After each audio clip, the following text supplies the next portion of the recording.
Hello, I'm Kimberlie Acosta.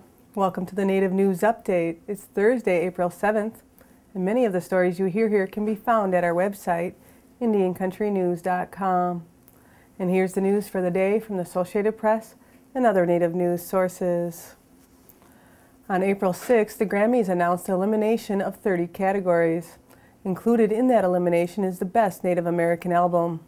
Recording Academy President and CEO Neil Portnow said in a telephone interview, "It ups the game in terms of what it takes to receive a Grammy and preserves the great esteem of which it's held the creative community, which is the most important element." Whereas the Academy has attuned its rules and tailored to industry changes over the years, these transformations followed its first main assessment of the award structure, a procedure that took more than a year. The Mountain States Legal Foundation in Denver filed a lawsuit in March against the Park Service for respecting Indian spiritual concerns. Devil's Tower, located in northeast Wyoming, has been a sacred site for many Northern Plains Indian tribes for centuries. It was designated America's first national monument by President Teddy Roosevelt in 1906. But Devil's Tower is also one of the premier climbing sites in the United States. Last year, the Park Service superintendent at Devil's Tower implemented a climbing management plan to better respect the religious concerns of the Lakota, Crow, Arapaho, Cheyenne, Kiowa, and Shoshone tribes. The plan was the creation of a working group composed of climbers, tribal leaders, environmentalists, a county commissioner, and Park Service staff. It asked climbers to accept a voluntary ban on climbing Devil's Tower during the month of June, so that tribes can celebrate religious rites undisturbed. In response to the voluntary climbing ban, the Mountain States Legal Foundation filed a lawsuit against the superintendent of Devil's Tower National Monument, the National Park Service, and Secretary of Interior Bruce Babbitt. The suit claims that the Park Service has violated the First Amendment by creating the climbing ban for religious purposes. The foundation represents a multiple-use association, a climbing guide, and 4 climbers, all from Wyoming. The foundation asked the Wyoming Federal District Court to end the climbing ban, even though the ban is voluntary.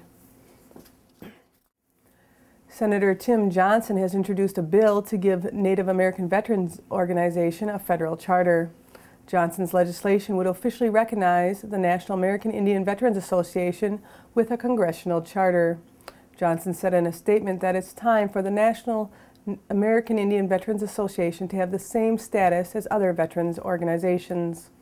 No other group has served our country at the rate of Native Americans, and their sacrifice should be formally recognized by the federal government.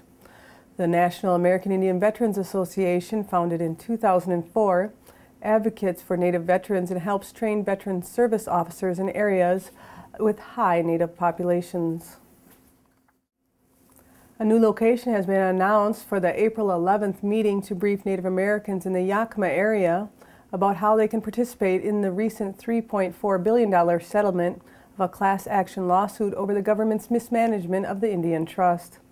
The meeting will begin at 10 a.m. at the Yakima National Agency Eagle Selassie Auditorium at 401 Fort Road in Toppenish, Washington. The meeting is open to all individuals regardless of tribal affiliation, whose families have individual Indian trust money accounts or owned trust lands managed by the government. Lawyers from the firm of Kilpatrick, Townsend, and Stockton, which assisted Indian plaintiffs in reaching the settlement, will be available at the hearing to answer questions and assist individuals needing help to apply for the funds from the settlement. Additional information and forms are available at indiantrust.com. The Cherokee Nation recently had its good credit rating affirmed in a report released by Fitch Ratings, an agency that provides investors with credit opinions of organizations around the world. The report praised the nation for having careful and conservative governmental financial management and for its ability to manage any cash flow issues. Fitch also commended Cherokee Nation for keeping ample general fund reserves.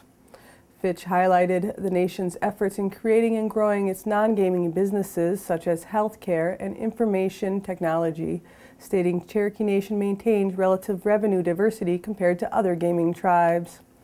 Cherokee Nation Treasurer Callie Ketcher said that Fitch periodically reviews the nation's credit and either confirms or downgrades its rating based on the current conditions. Fitch is not the only agency to commend Cherokee Nation's financial practices. Last November, the Government Finance Officer Association presented the nation with its Certificate of Achievement for Excellence in Finance Reporting for the 9th consecutive year, an award only given to those governmental institutions that have the highest level of transparency and accountability. Arvel Bird, one of the most popular Native American musicians on tour today, has released his latest album, From the Heart of the Paiute. From the Heart of a Paiute is a tribute to all Native American flute makers who continue to provide the music of the wood that sings.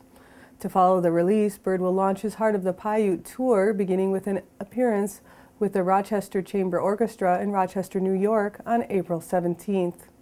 Each song on the From the Heart of a Paiute is performed with a different flute, and the flute maker and type of flute is attributed in the album notes. The 18 songs on the album feature mostly solo flute with minor accompaniments. For more information, you can visit arvelbird.com. The deadline to submit recordings for nomination consideration for the 13th Annual Native American Music Awards will be on April 30th. Recording eligibility period for nominations are January 1st, 2010 through April 1st, 2011. Nomination selection process with membership voting will begin on June 1st, and open voting for general public will begin mid-summer and run through November, with the award show being held in November, and venue has yet to be announced.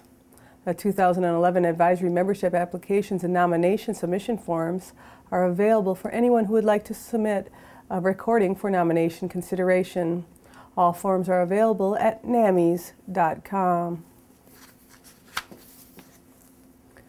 Former University of Nevada, Las Vegas Running Rebels basketball coach Jerry Tarkanian will conduct a basketball clinic on the Red Lake Reservation on Sunday, April 10th at the Red Lake Humanitarian Center. Tarkanian is one of the winningest college basketball coaches in history. Known as Tark the Shark, he is also well known for his colorful behavior, including habitually chewing on a towel during games, and for his public criticism and legendary clashes with the NCAA. With a 990 to 228 career coaching record across all college divisions, Tarkanian currently has more collegiate wins than almost any men's coach in history. Red Lake Chairman Floyd Jourdain Jr. said he is looking forward to the coach's visit. This is without a doubt the biggest basketball personality ever to visit Red Lake, he said. All basketball fans from around the area are welcome to partake in the event. For more information, you can visit rlnn.us. The American Indian Chamber of Commerce of Wisconsin will hold their 16th annual golf tournament on May 13th at the Pine Hills Golf Course in Gresham, Wisconsin. All proceeds benefit the AICCW scholarship program that supports Wisconsin American Indian students seeking higher education. Registration deadline is May 9th, and for more information you can visit AICCW.org. And on Tuesday, April 12th, the Wisconsin State of the Tribes Address will take place at the Capitol Building in Madison, Wisconsin. Invocation will be given by Bad River elder and spiritual leader Robert Paulus. And the State of the Tribes Address will be given by Mitchell Wiggins, Jr., chairman of the Bad River Band of Lake Superior Tribe of Chippewa. You can watch this address live at IndianCountryTV.com. And that's the latest roundup of news from Indian Country on this edition of the Native News Update. I'd like to thank you for joining me, and have a grand day.